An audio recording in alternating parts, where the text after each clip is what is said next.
The Assembly will continue its consideration of Agenda Item 8 entitled General Debate. The Assembly will hear an address by His Excellency Benjamin Netanyahu, Prime Minister of the State of Israel. I request protocol to escort His Excellency and invite him to address the Assembly.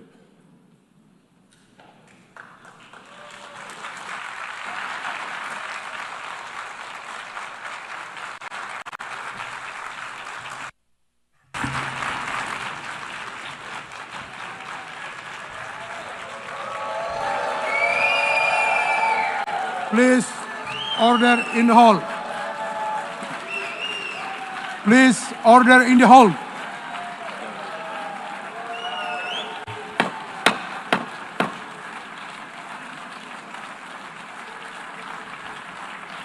Please, order in the hall.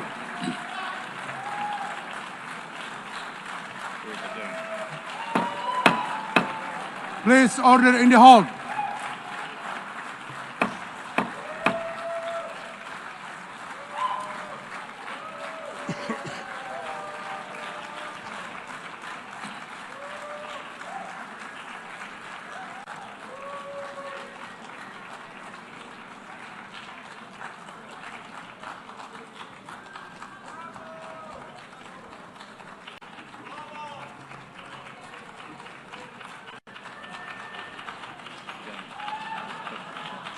Please order in the hall and please be seated.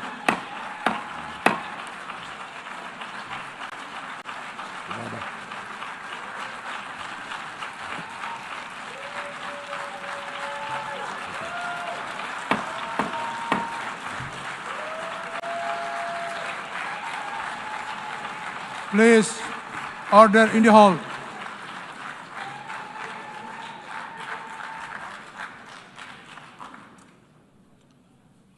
Mr. President, the families of our dear hostages languishing in the dungeons of Gaza, ladies and gentlemen, last year I stood at this podium and I showed this map. It shows the curse of Iran's terror axis. This axis threatened the peace of the entire world. It threatened the stability of our region and the very existence of my country, Israel. Iran was rapidly developing a massive nuclear weapons program and a massive ballistic missile program. These were meant not only to destroy Israel, they were meant also to threaten the United States and blackmail nations everywhere. From Gaza, Yahya Sinwar dispatched waves of Hamas terrorists.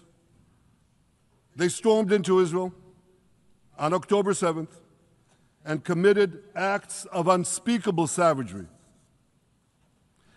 From Lebanon, Hassan Nasrallah had launched thousands of missiles and rockets at our cities, terrorizing our citizens.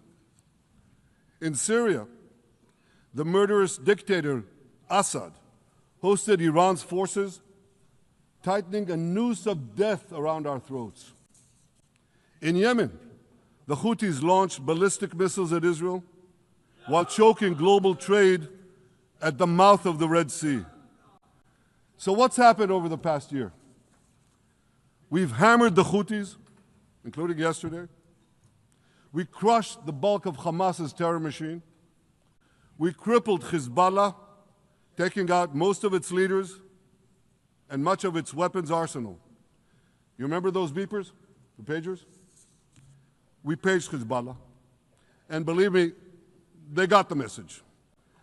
And thousands of terrorists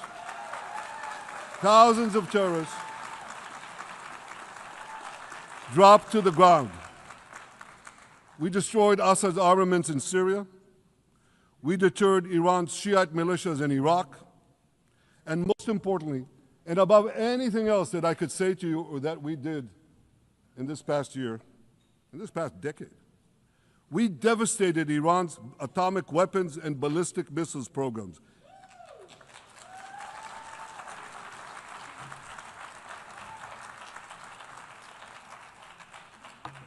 So here's where things stand today.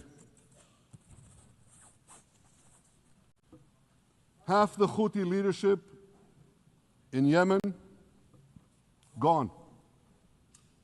Yahya Sinwar in Gaza, gone. Hassan Nasrallah in Lebanon, gone. The Assad regime in Syria, gone. Those militias in Iraq, well, they're still deterred. And their leaders, if they attack Israel, will also be gone. And for Iran's top military commanders and its top atomic bomb scientists, well, they're gone too.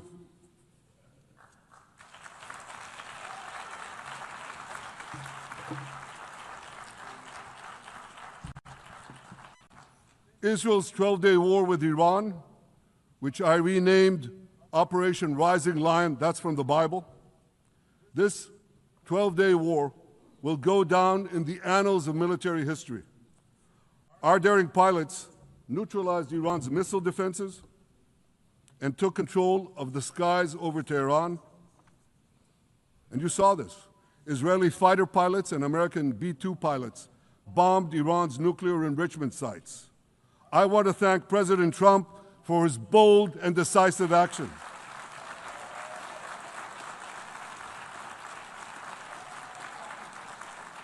President Trump and I promised to prevent Iran from developing nuclear weapons, and we delivered on that promise.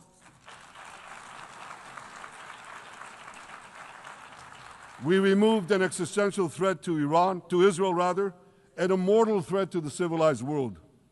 We lifted a dark cloud that could have claimed millions and millions of lives. But, ladies and gentlemen, we must remain vigilant.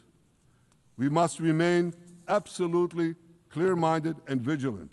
We must not allow Iran to rebuild its military nuclear capacities. Iran's stockpiles of enriched uranium, these stockpiles must be eliminated. And tomorrow, UN Security Council sanctions on Iran must be snapped back.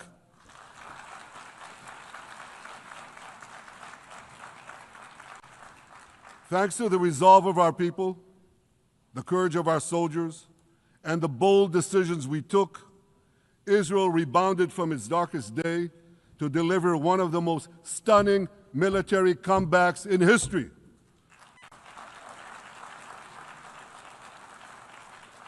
But we're not done yet. The final remnants of Hamas are holed up in Gaza City. They vow to repeat the atrocities of October 7th again and again and again, no matter how diminished their forces. That is why Israel must finish the job. That is why we want to do so as fast as possible.